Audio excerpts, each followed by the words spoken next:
நீங்கள் தயவுசெய்து யாருன்னா இது உங்களோட தோட்டத்திலையோ இல்லை பார்த்தீங்கன்னா உங்களோட மாடி தோட்டத்திலையோ இல்லை வச்சு ரோஜா செடி வச்சுருந்தீங்கன்னா இது கட் பண்ணி எடுத்துருங்க. அப்போ தான் உங்களுக்கு அடுத்தது பூக்கள் வர ஆரம்பிக்கும்.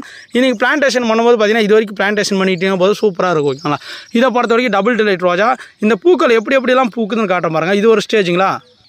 அடுத்த ஸ்டேஜில் பார்த்தீங்கன்னா இந்த மாதிரி பூக்கள் இருக்கும். அடுத்த ஸ்டேஜ் பார்த்தீங்கன்னா இந்த மாதிரி இருக்கும்.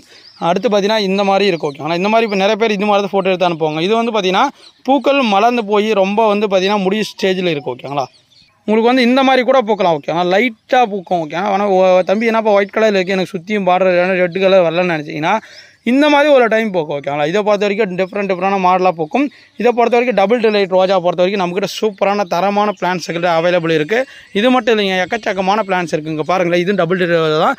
ஒரு பூவே வச்ச போதும் தலைக்கு அந்தளவுக்கு ஒரு அற்புதமான ரோஜான்னு சொல்லலாம். அதிக வாசனை வரக்கூடிய ரோஜான்னு சொல்லலாம். மேக்ஸிமம் இந்த ரோஸ் வாங்கி வச்சிங்கன்னா போதும், எல்லாருக்கும் பிடிக்கும். ஒரு கிஃப்ட் பண்ணுறதாவது, யாருக்குன்னா கிஃப்ட் பண்ணுறதாவது ஒரு சூப்பரான வெரைட்டி.